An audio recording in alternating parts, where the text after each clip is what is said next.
What type of dog is the hardest one to train? A lot of people would say a husky or a bulldog. For me personally, after working with dogs in over 4 different countries, that the street dog is by far the hardest type of dog to train. But what makes them so difficult to actually train?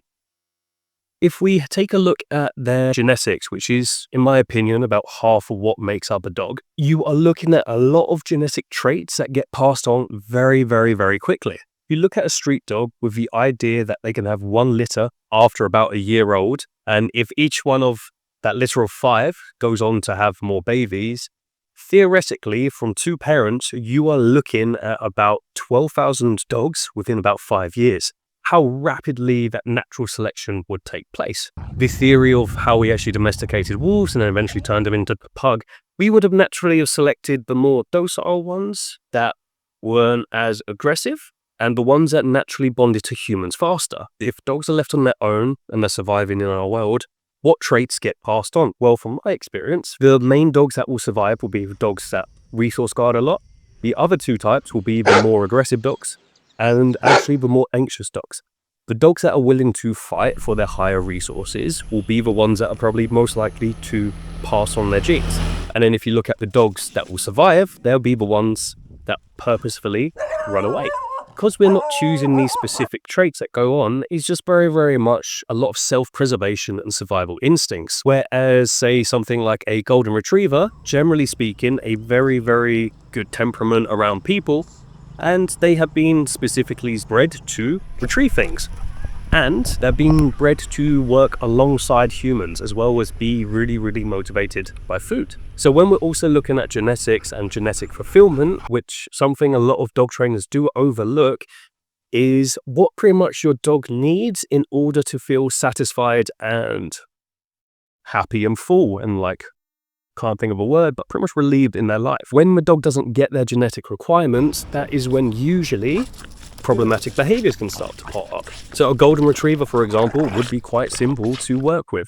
You simply know that they will enjoy swimming, they will enjoy picking things up, they'll enjoy holding things in their mouth, and they'll enjoy bringing stuff back to you, providing you have rewarded them for doing so, because genetically that is what they have been designed for over the last couple hundred years. Whereas a street dog, for example, their genetic fulfillment can come from a huge mix-up of different things. So Bean, for example, one of the things we did to help his anxiety was we allowed him to hunt and dig.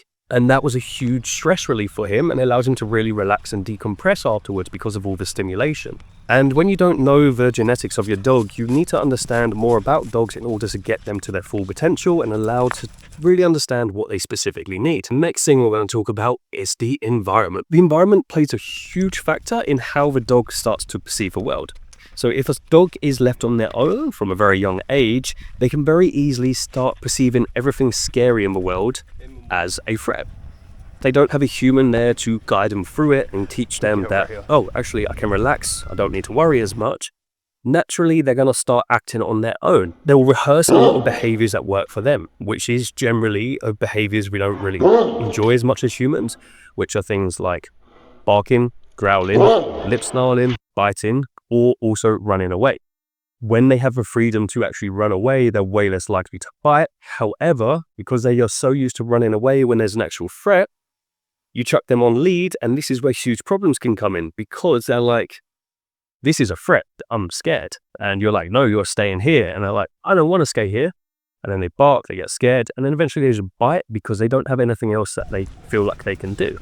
From my experience working with street dogs, when they're on lead, their bite inhibition is so much lower. And once dogs in general, but specifically street dogs, they'll keep doing whatever they find works. So if you will pass a group of dogs, they will bark at you and you leave.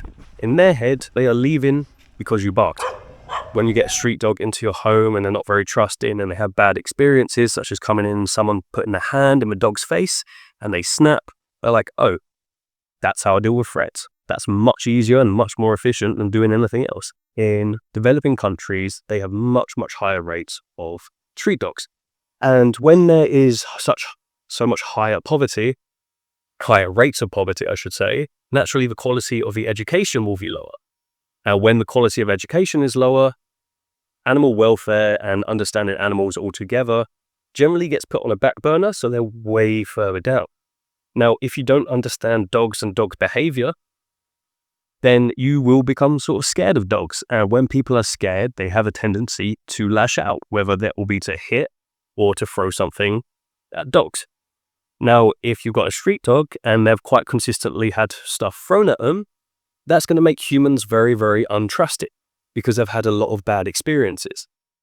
And when you take that dog that's had those bad experiences, again, you don't give them the option to run away, causes a lot of issues. Now, two main sort of street dogs you're generally going to get are either going to be from city areas or sort of like small towns and a bit more rural. A rural situation where they can roam the countryside, they can go hunting whenever they want, they can run through the fields. They may not be the healthiest, but they have all of that stuff. And it's normally a bit quieter and a bit easier. When you take that dog, say they're ill, you take them to a rescue, you patch them up, and then you ship them off to London or New York, that dog is going to struggle massively because the amount of stimulation and the amount of stress that is constantly there. So when you try and take them for a walk to decompress, they're getting stressed out by every single car.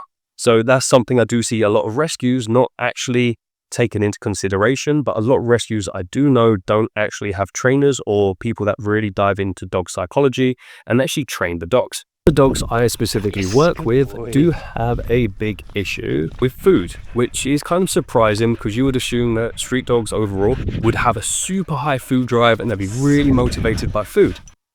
However, from my experience, it's actually the opposite. Generally speaking, the dogs I work with will have a much, much lower food drive. And now my theory on this, because there's not much evidence, especially in the science community, to actually talk about this, but from my own theory, is very, very much always a stressful event. You've got limited resource of it. It makes it kind of higher value, but you're also worried about someone taking it off of you or another dog coming over and taking it off of you, or you're worried about getting hit by a car or a motorbike. So even while they're eating, they're still in this very, very stressed state. Whereas, say, a dog you've always had since a puppy, food's great. There's no stress. They always get good amount. They're always happy. They absolutely love it.